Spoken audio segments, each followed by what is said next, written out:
संगम में स्नान के लिए श्रद्धालुओं का प्रयागराज पहुंचना जारी। बुधवार को 80 लाख से ज्यादा लोगों ने किया स्नान। अब तक लगभग 56 करोड़ से ज्यादा लोगों ने आस्था की डुबकी लगाई है।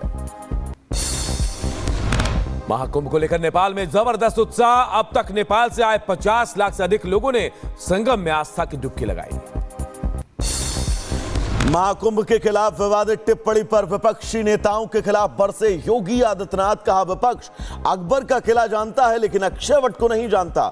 महाकुंभ किसी पार्टी का आयोजन नहीं है।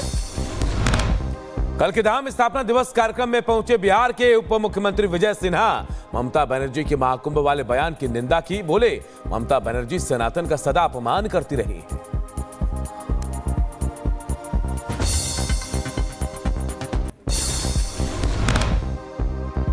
तो यूपी विधान परिषद में नेता प्रतिपक्ष लाल बिहारी यादव को मार्शलों ने सदन से बाहर का रास्ता दिखाया। सदन में हंगामे को लेकर सभापति के आदेश पर यह कार्रवाई हुई है।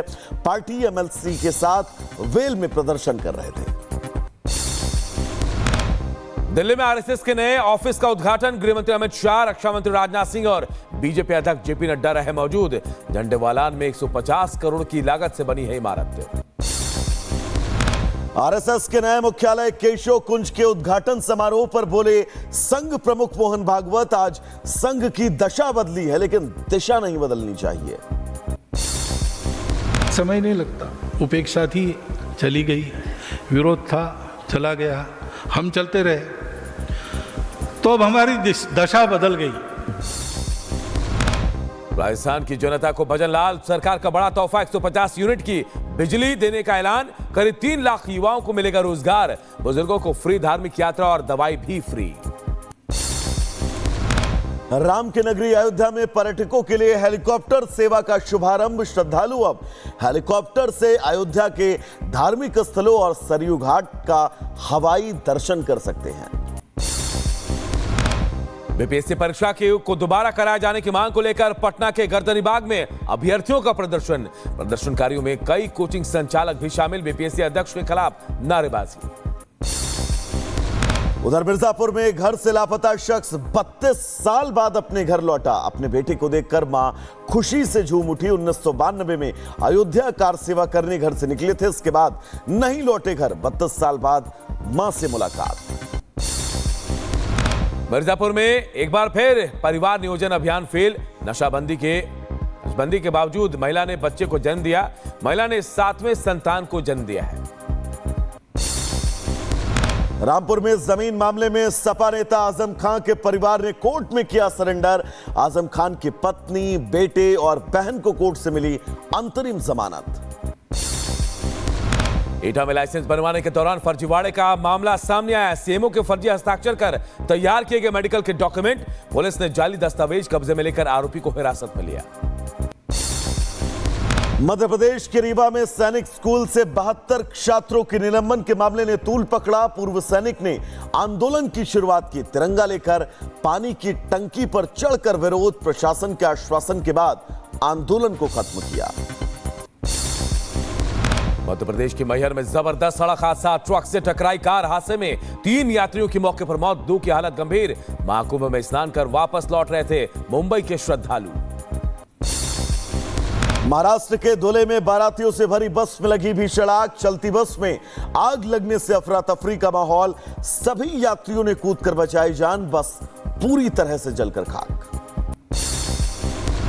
बुलंदशहर में बिजली के ट्रांसफार्मर में लगी भीषण आग। आग से इलाके में अफरा तफरी। फायर ब्रिगेड ने आग पर काबू पाया।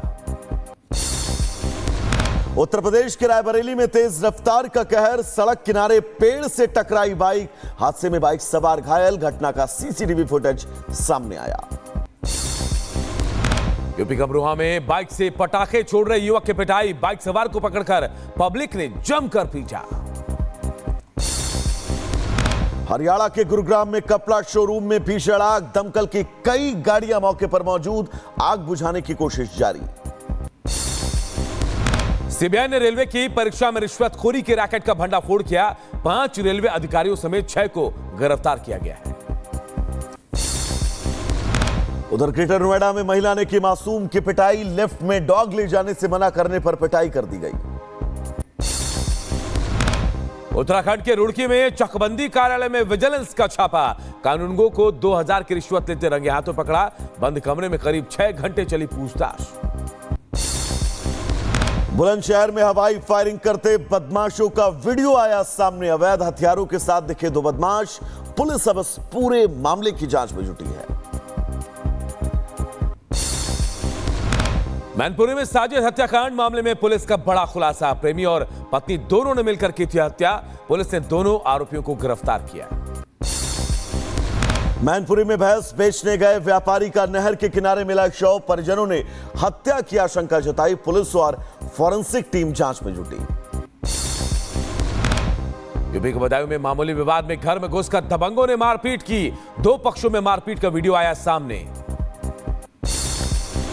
राजधानी एक्सप्रेस में यात्रियों के बीच मारपीट का आरोप। महिलाओं के साथ अभद्रता भी हुई। टीटी पर मारपीट करने का आरोप लगा। बरेली में गौ तस्करों से पुलिस की मुठभेड़। जवाबी कार्रवाई में 3 बदमाशों के पैरों में गोली लगी है। मुजफ्फरनगर में मारपीट मामले में पुलिस का एक्शन। मारपीट करने वाले 2 युवकों को गिरफ्तार किया गया। मारपीट का वीडियो वायरल हुआ था। मध्य प्रदेश के ग्वालियर में शिवाय किडनैपिंग केस में बड़ी सफलता। एसआईटी ने शॉर्ट एनकाउंटर के बाद 2 आरोपियों को पकड़ा। अब तक 4 बदमाश किए जा चुके गिरफ्तार। 3 बदमाश अभी भी फरार।